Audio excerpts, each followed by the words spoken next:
A rare moment of cross-strait cooperation as Shanghai officials visit Taipei for the Twin Cities Forum.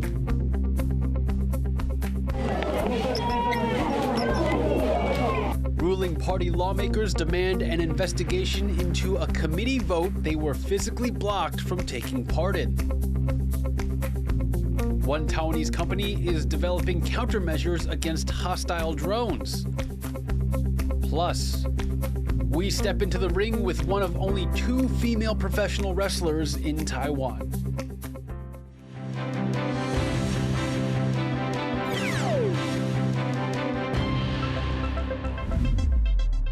A warm welcome to TaiwanPlus News. I'm Leslie Liao. Top officials from Shanghai and Taipei have gathered in Taipei for an annual forum intended to foster cooperation between the two sides, with implications for cross-strait relations as a whole. Cadence Quaranta has this report. Shanghai officials were in Taipei on Tuesday for a forum held annually between the two cities. For Taipei, it's the first time the Twin Cities Forum has been held in person since 2018 due to the COVID-19 pandemic. It's supposed to focus solely on city-to-city cooperation, but since contact between Taiwan and China at the national level was cut off in 2016, this forum has become one of only a few remaining cross-strait exchanges. And while speeches from Taipei Mayor Jiang Wan'an and Shanghai Vice Mayor Hua Yuan focused largely on city-level exchanges, both also referenced cross-strait relations as a whole. Hua described the two sides of the Taiwan Strait as one family, language that reflects Beijing's desire for cross-strait unification. 两岸同胞啊，从来都是一家人。我们常来常往，越走越近，越走越亲。我认为要多一点对话，少一点对峙；多一点和平的橄榄枝，少一点冲突的酸葡萄；多一点渔船灯火的点缀夕阳，少一点船舰飞机的喧嚣呼啸。 Here, Jiang seems to reference Chinese military activity around Taiwan, which has increased in recent years as China has said it will use force if necessary to bring Taiwan under its control. In another significant moment, Hua said he hopes to allow tour groups from Shanghai to come to Taiwan, notable given that Chinese tourists are currently only allowed to visit Taiwan's outlying Jinmen and Matsu Islands. 上海方面将积极推动上海居民赴台团队游，旅游路线一定会包含台北市。 Reflecting the sensitivity of cross-strait relations, groups who support Taiwan's unification with China and those advocating for Taiwan's independence showed up when Hua arrived in Taipei on Monday. Protesters showed up for Tuesday's forum too, with one dressed as Winnie the Pooh. The character's supposed resemblance to Xi Jinping has become an international meme and led to the honey-loving bear effectively being banned in China. The forum itself was also not without controversy, with 10 members of China's planned delegation barred from entering Taiwan by the government's Mainland Affairs Council. On the city level, the two sides signed 2 memorandums of understanding, agreements to work together on smart healthcare and the conservation of red pandas. But as tensions continue across the strait, many are focused more on the forum's political implications at the national level rather than the local. Justin Wu, Chris Gorin, and Cadence Quaranta for TaiwanPlus. To learn more about the Twin Cities Forum, Cadence Quaranta talks to Kuibo Huang, a professor of diplomacy at National Zhengzhi University. Since the suspending of diplomatic contact between China and Taiwan in 2016, has this forum taken on a special significance? Ideally or theoretically, this Taipei-Shanghai Twin City Forum is for city governance issues only. But nowadays, I think some people would expect this Twin City Forum to at least touch slightly upon those very sensitive political issues. Taipei is the most important city in Taiwan. Shanghai is the most advanced city on the mainland. So it is meaningful for these two cities to exchange some ideas, to observe each other's policies, and so on. But because of the special status of these two cities, some people would give some political connotations or implications to this Twin City Forum. And to my best knowledge, I think the two cities' mayors or governments have been willing to be seen as the so-called special envoy to, help cross-strait relations become more stabilized or to become better. And how much practical benefit does this forum have in reality? Is it achieving a whole lot? This Twin City Forum is facilitating some reciprocal exchanges between Taipei and Shanghai. So, like this year, in terms of smart medical care, I personally think in this regard, Shanghai is a little bit more advanced than Taipei. So, in the following year, I think the Taipei city government delegations are going to visit Shanghai to observe what Shanghai has done in order to improve its smart medical care system for its own citizens. It's not that politically or economically important. I think it's a good way to see this kind of bilateral cooperation between Shanghai and Taipei. That was Kuei-Bo Huang talking about the significance of the Twin City Forum. Ruling party lawmakers have demanded an investigation into a vote on a controversial recall bill where opposition members physically barred them from participating. Tiffany Wong has more. 本日会议议程均已处理完竣，现在散会。A 3-minute committee vote on amendments that could make it harder to recall public officials, now under investigation. Members of the opposition Kuomintang quickly called together a meeting and advanced the measures from a barricaded room in Taiwan's legislature, keeping their opponents from the ruling Democratic Progressive Party out of the vote. Early in the morning, the KMT blocked the entrances with desks and chairs and even covered one door in plastic wrap. 强制要修法只会增加这个朝野政党之间的不信任与争议性，那可能对社会上的民意呢也不好交代。 Some DPP lawmakers questioned whether the vote was valid and demanded an investigation by the legislative speaker. 我们立法院这次开议从今年2月1号到现在，不是第一次，已经多次在委员会发生不同形态的冲突。但连会议室都进不去，这是第一次。针对今天这个事情，我想我要进行调查完毕之后，再跟大家做报告。听清楚，没有任何人可以。那为什么要变？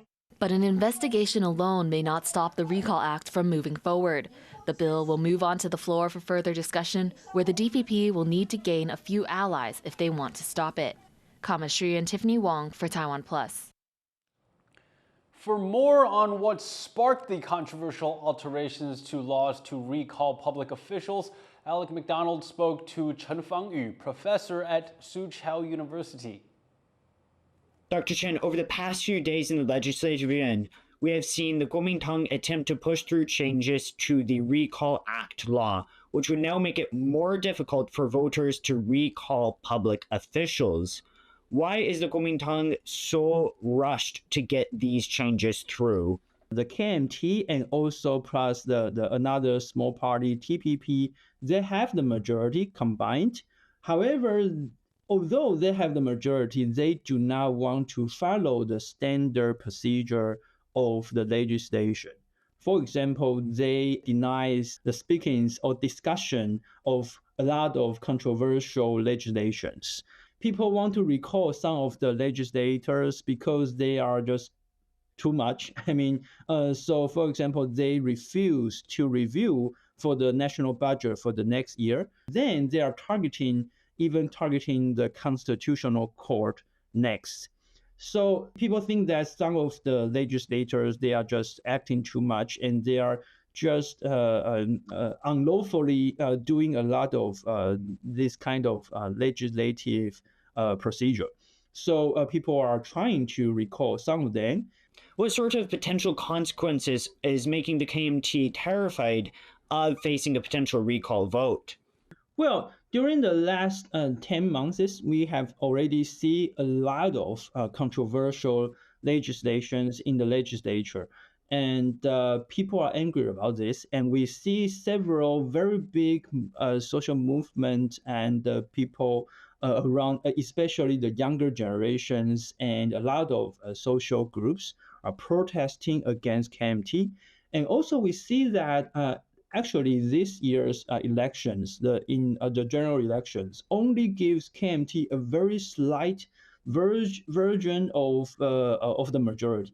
They only have about 3 or 4 seats more than DPP, and also they have to cooperate with TPP to get the half of the votes they want in the legislature. So their majority is actually very fragile. If they lose just 2 or 3 seats, then they will lose the majority. That was Chen Fangyu, professor at Soochow University. While drones are an increasingly common part of daily life, serving a range of useful functions, they can also be lethal weapons of war. That's why the military here in Taiwan has already integrated anti-drone weapons into its arsenal. Our reporter Jaime Okan got an exclusive look at the company providing some of those systems. The future of warfare is changing, and unmanned systems are leading that push. Countries all over the world are turning to drones, which are cheap and effective. But with militaries racing to develop this technology, the concern now is how to defend against these small and potentially deadly machines. To answer that, TaiwanPlus met with Drones Vision, a low-profile Taiwanese drone systems maker in the city of Keelung. They're known for making powerful drone jamming guns and have even reportedly sold some unmanned systems to Ukraine. The company has agreed to give us an exclusive look at their operation, on the understanding that we conceal their identities and refer them only as representatives. 本来我们公司就是无人机的民用无人机消费级的无人机的那个代理商。那2014年左右，我们就发现有越来越多的无人机就是乱飞。那个时候也没有法规去规定说航道之内不能够飞行。我们觉得说这个将来会是一个很大的问题。 Drones Vision is a small company, but has experience working with other countries to make unmanned systems. They are one of the first in Taiwan to push the boundaries of drone manufacturing, using 3D printers to mass-produce components. 那像以一台这一种无人机，它的猎鹰使用的克重大概就是200克。对，那这样子看起来的话，它一台生产的成本可能就是100块至200块左右。 But the company's real claim to fame started in 2014, when they developed the first series of systems designed specifically to take out drones, which they later sold to the military. Drone jammers like this one are a big part of Taiwan's anti-drone strategy. They're lightweight, portable, easy to use, and some systems like this one are already being used by the military in the outlying islands of Jinmen. With only a few kilometers separating Jinmen and China, Chinese commercial drones have on multiple occasions flown over Taiwanese military bases. These guns use radio waves to disrupt signals to and from the drone. The jammers are so powerful that a single shot can knock out Wi-Fi in the entire office. And while military drones still pose a substantial challenge, analysts earlier this year warned that the rise of drones wouldn't necessarily be led by the military. The commercial market is led by China. Commercial drones overwhelmingly dominates that market. We're now, though, in a different age where we're likely to see military technological innovations not coming out of military labs and university labs, but actually coming out of the commercial sector. As more and more unmanned systems are used on the battlefield, from Gaza to Ukraine, Taiwan is looking to boost its anti-drone defenses as the military plans to invest more in this technology. It's a demand that Drones Vision says it's ready to supply. 当你有越来越多的无人机，那就会有这些反制系统的需求。像我们现在已经在疫情期间，我们研发那个人工智慧，把它植入到我们的干扰枪里面。将来我们也期望说，这个可以减少一些在人工上操作的使用。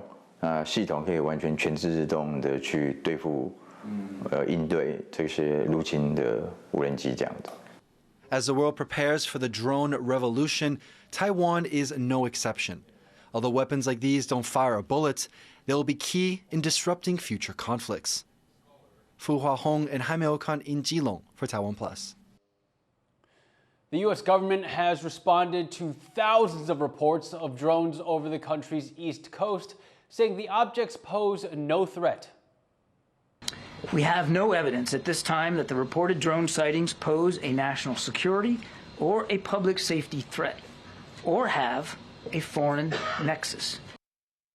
People in eastern states have taken to social media over the past few weeks, reporting more than 5,000 drone sightings. Many shared videos showing lights moving across the sky. Some members of Congress have demanded the White House explain the phenomenon. Local, state, and federal authorities say they are investigating the reports and say most of the sightings were of manned aircraft. The U.S. subsidiary of a major Chinese telecom company is facing a nationwide ban in the U.S. The U.S. Commerce Department issued the ban against China Telecom's Americas in response to China's hacking operations in the country. The New York Times says the ban would force the company's few remaining operations to end and is in response to the massive Chinese hacks of U.S. networks known as Volt Typhoon and Salt Typhoon. The company has 30 days to respond to the order, which may be carried out by President-elect Donald Trump's incoming administration.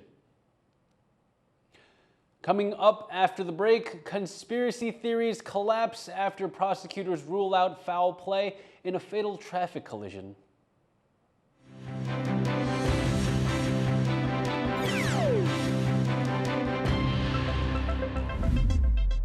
From industrial parks in Taiwan to here in Vietnam, we're bringing you the latest in tech and business news right here on TaiwanPlus News.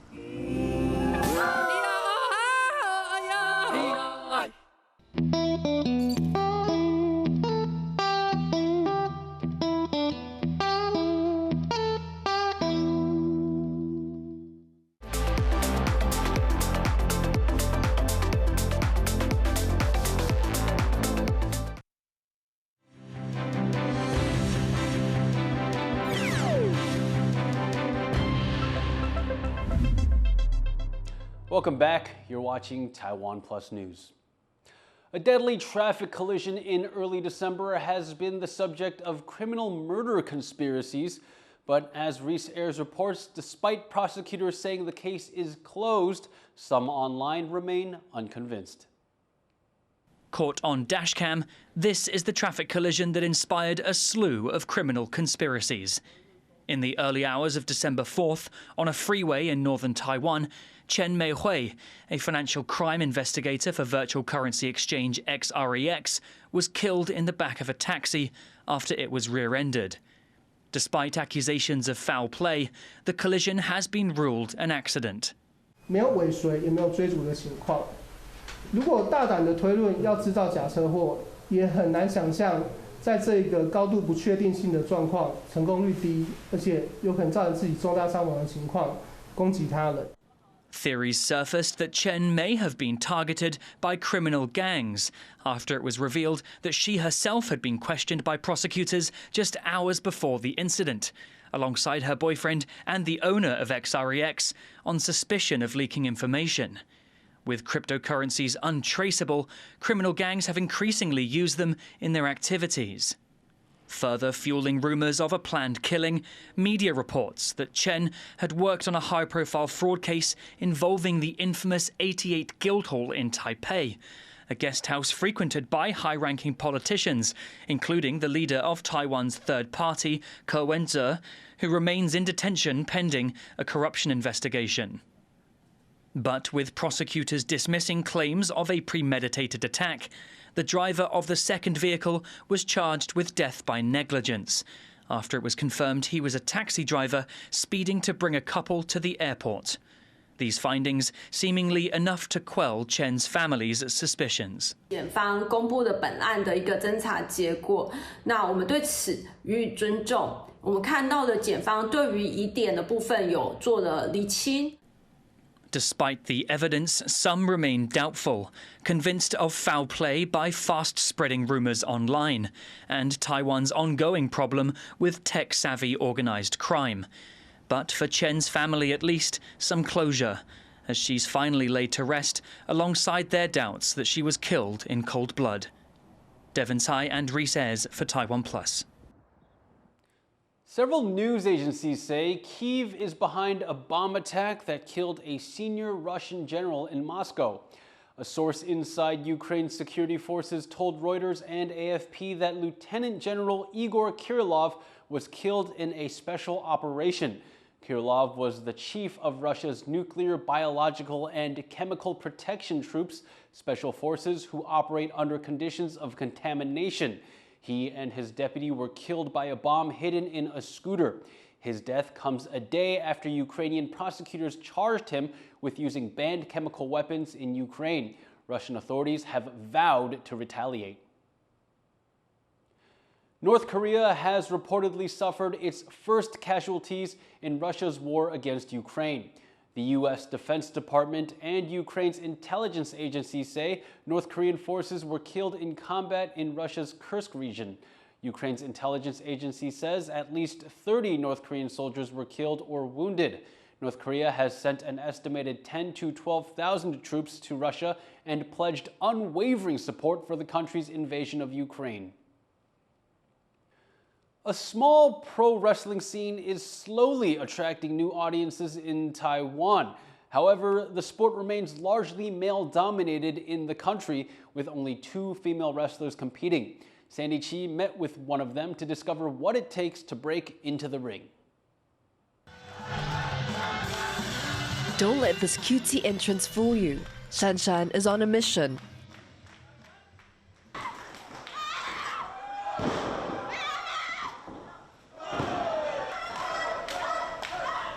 我希望就是多多推广比赛，然后我们举办更多的比赛，让更多人看到。然后当然也是要努力推出更多的女选手，让大家知道女生其实从事摔跤也是非常漂亮、非常有力量的这样子。Having made her debut in June 2024 as part of New Taiwan Wrestling, at 19 years old, she is one of 2 women performing professionally in the country. 大多数人都是不知道有摔跤这个运动，那就算知道，大家可能会觉得说这种竞技的运动比较是男生来从事的，那女生能有兴趣或是有共鸣的，其实本来就比较少。So few, in fact, that Syan Syan usually competes against men, taking the same slams and hits, and engaging in the endless melodrama as other wrestlers in Taiwan's small but committed scene. To sharpen her skills, Syan Syan trained for months in Japan, alongside some of Asia's top talent. Talent she later recruited for an exhibition match here in Taiwan. シャンシャン以前夏頃日本のディアナの道場に来てくれて一緒にたくさん毎日練習してて、やっぱりその時もやっぱり練習して帰る時もうすごいやっぱ強くなってて、一緒に日本で試合もたくさんしたんですけど。 やっぱ今日また一緒に組んでみて、またさらにレベルアップしたなって。Syan Syan's in-ring character isn't too different from who she is in real life. A young wrestler striving to prove she has what it takes on the international stage. For the moment, she has already attracted the attention of senior wrestlers like Jaguar Yokota, widely regarded as an all-time great of the sport. シャンシャンは デビューしたばかりの時にまだ半年ぐらい前にデビューしたばかりの時に対戦してるので、その時よりも全然こう上手くなってる、プロレスが上手くなってるので、やっぱり吸収力が速い、若いから、だからすごく期待の持てる若手であります。 But despite this affirmation from a wrestling legend, her family are still worried about her competing publicly in an art form that involves very close physical contact, one often viewed as lowbrow, not to mention unladylike. 老实说，家人是到现在都还是蛮反对的，因为觉得会受伤。然后他们在他们的观念里面，女生是做这种运动是不符合他们期待的。老实说。 But Syan Syan is nothing if not determined, and it's this, more than anything else, that's capturing the imagination of her fans. 她真的很可爱，我们是她的大粉丝。我觉得她在技术层面上，然后还有他个人魅力的协调跟平衡上，达到一个很完美的境界，以及他私底下的一些小举动啊，然后就是让他整个这个人的气质就上升很多。珊珊加油，我爱你。Alex Shan, Ryan Wu, Bryn Thomas, and Sandy Chi for TaiwanPlus.